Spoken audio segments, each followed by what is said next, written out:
আসসালামু আলাইকুম ভাই। আমার দুইটা জিনিস, একটা হচ্ছে টমেটো আর একটা হচ্ছে আপেল। আপেল আর টমেটোর মধ্যে আমি টমেটোটা বেশি পছন্দ করি, কারণ এটাকে পয়েন্ট শুনে লাভ কি, যারা আমার মতো একটু শূন্য ধান লাভ হইব।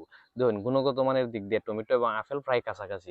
এই দুইটার মধ্যে, টমেটো এবং আপেল দুইটার মধ্যে মেলিক অ্যাসিড আছে, হ্যাঁ। আর টমেটোতে মিনারেলস বেশি আপেলের চাইতে। একটা টমেটোতে যে পরিমাণ মিনারেলস আছে, তিনটা আপেলে এই পরিমাণ মিনারেলস আছে, হ্যাঁ। বর্তমান বাজারে টমেটোর দাম কত জানেন? কত বাজারে? আমি 10 টাকা কেজি আনছি, হ্যাঁ। এই জন্য আমি এটা বেশি পছন্দ করি। আরেকটা বিষয় হচ্ছে ক্যালোরি। ক্যালোরি আপেলের টমেটোর চাইতে বেশি। একটা পূর্ণাঙ্গ আপেলের ওজন হয় 182 গ্রাম, এটাতে ক্যালোরি থাকে 95 ক্যালোরি। আর একটা পূর্ণাঙ্গ টমেটোর ওজন হয় 123 গ্রাম, এটাতে 22 ক্যালোরি থাকে। ক্যালোরি একটু কম টমেটোতে, ঠিক আছে। কিন্তু আরেকটা বিষয় হচ্ছে, যারা নিয়মিত টমেটো খান তার কয়েকটা উপকার হয়। একটা উপকার হচ্ছে প্রস্টেট ক্যান্সারের ঝুঁকি কমে। আরেকটা উপকার হচ্ছে আপনার হার্ট অ্যাটাকের ঝুঁকি কমে। আরেকটা উপকার হচ্ছে যাদের চর্বি বাড়তেছে, চর্বি যাতে না বাড়ে এই ব্যবস্থা টমেটো ভিতরে গিয়ে করে।